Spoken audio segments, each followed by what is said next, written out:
Are we damned? Are we doomed? Sequestered in our stagnant rooms. I haven't seen the sun in days.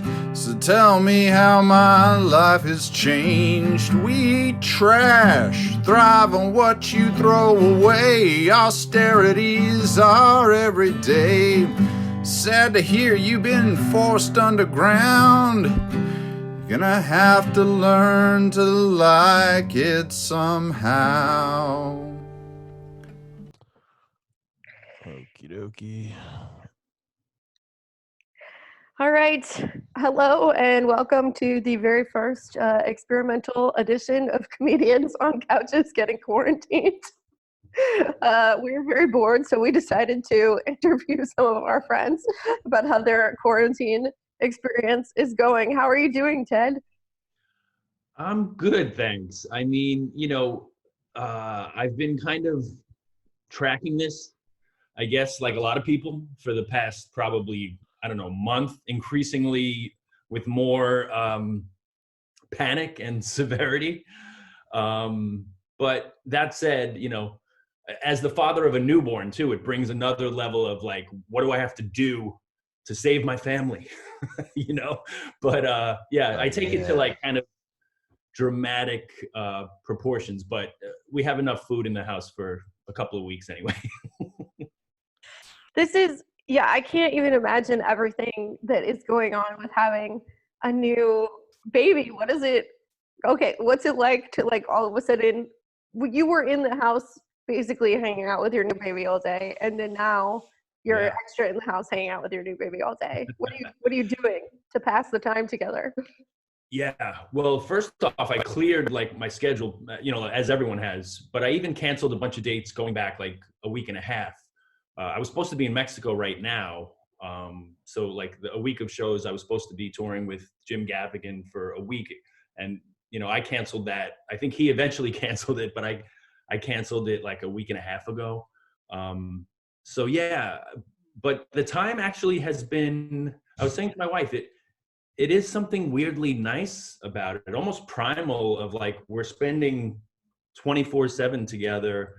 And obviously she and I taking turns with the baby and trying to let one another have our own alone time in our 2-bedroom apartment. But it is fun to just, I can't imagine doing it without him now, because, he does take your mind off it and you just play with him and look at him and, so that's a nice respite. Is Jim Gaffigan popular in Mexico? Jim is surprisingly popular everywhere. I mean, I've toured with him a bunch of countries now, and he's I guess that's the power of Netflix and having 7 specials and all that stuff. But yeah, he's big everywhere. Now that said, the numbers are smaller than here. Like here, when I tour with him, we play, sometimes 12,000 seat NBA arenas. But in Mexico, if we tour there, it would likely be like maybe a 500 seater. Interesting. I'm just imagining him being the whitest person in a country, and that is an attraction, I suppose. Which he turns into comedy gold. Yeah. El Blanco. Yeah. So, for right now, I mean, it's, I guess I was thinking to myself, it's almost like a slow motion 9/11. Forgive me for that comparison, but 9/11, I remember going through those things of like, oh, that's a shame. A plane hit, that's awful. And then like, oh, another plane hit the second tower, like the waves of like, this is a lot more serious than this is like that, but moving in slow motion of like, oh, wow, look at Iran, look at Italy, oh, Spain, it's coming, so it's like this slow motion processing of a disaster, essentially. Slow motion 9/11 is the name of a blues rock band I want to start. Count me in. I'll see myself out, everyone.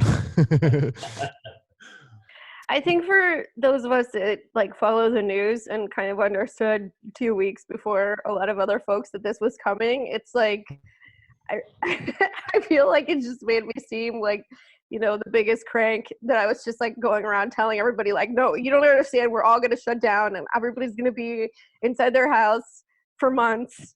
And people were like, calm down, and now it's like the validation of being right about that is not fun, Yeah, you're the crazy guy at the beginning of Independence Day or something who's like, the aliens are coming and no one believes you. And then you get the validation when the aliens come, but that's not what you wanted. Yeah, and I even had the weird experience of having to tell my parents, you can't come see your grandson, essentially, because they're both like in their mid to late 70s.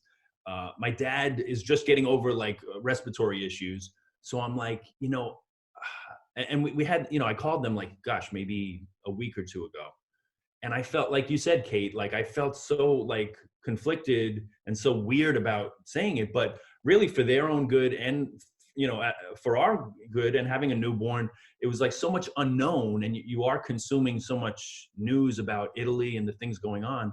I didn't want to put them in harm's way, like leaving their house and coming here. So it's like, yeah, all these weird things of like, am I being too alarmist? But now I kind of feel good that I I blacklisted them from our home.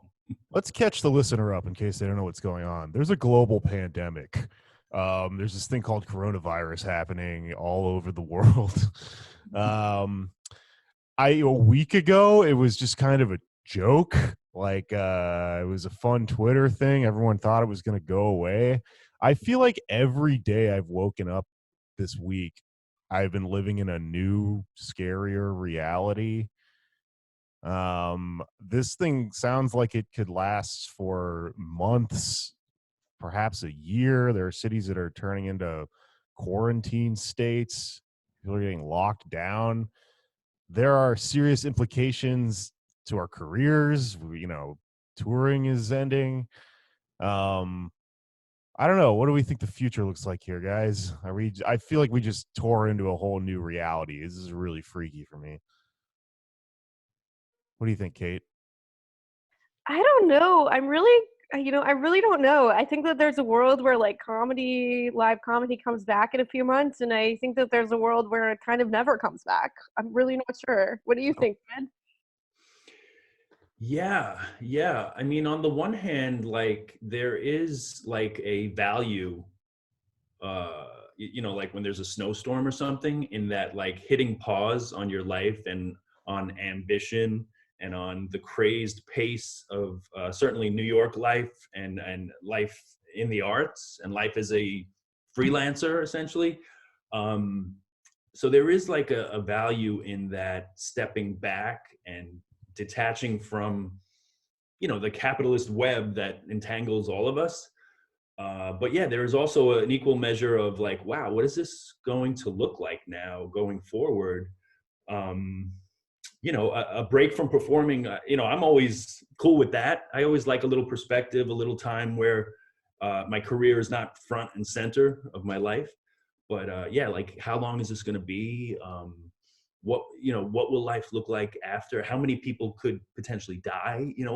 These are like big questions. I haven't even begun to deal with like the emotional part of like the losing people or anything. Like my mind hasn't been able to like even process that yet. It's more I'm still on the level of like, what does it mean for us all to stay inside for a long time? But the other part may become real soon. I don't know. Like my mom is immune suppressed and she like can't go into her house or have any visitors or anything. And so I mean, I think she'll be okay, but it's like crazy that my mom just has to live under like extreme house arrest now, Yeah, it is weird. And like Jake was saying, there is this trajectory of, sort of paying attention to it initially, paying more attention to it, like starting to follow scientists on Twitter, starting to like try to get as much information as you can. And it gets progressive. As comedians, I think we do tend to look for the humor, maybe be a little contrarian. But yeah, it does get more kind of grave every day. So, I think that obviously there's still humor to be found, but it seems more and more gallows humor. So what are you doing to like keep yourself sane have fun. Any Canadian self-care tips for people who may be watching this? This is what I think this show is going to be. What are you doing in your bunker? You know, everyone's going to need to have new fun ideas for things to keep you entertained around the long sloth through a nuclear apocalypse. Yeah, for me, my baby boy provides a lot of that. Yeah, there's kind of just endless hours of singing to him, talking to him, asking him questions about the pandemic that largely go unanswered. But yeah, also, like, it's funny, I posted a joke about how suddenly every comedian has 3 podcasts, 2 live streams, and an email blast. It's like the pandemic is our manager. So like, I do think that that's a silver lining, that like a lot of us who are not, you know, I know I have like a list of 10 things that I should be doing at all times. So maybe that's a silver lining, that it kicks us in the ass to be a little more proactive with all these types of things. Yeah, I'm represented by COVID-19. You might have heard of them. New agency in town. It does sound very professional if you didn't know what it was. You know? It does. Like Corona, something like that. All right, Ted. Well, we'll let you go. Thank you so much for talking to us, and say hi to your baby for me. I will. Love you guys. I'll see you soon. Love you too. See you later. Bye-bye. Bye.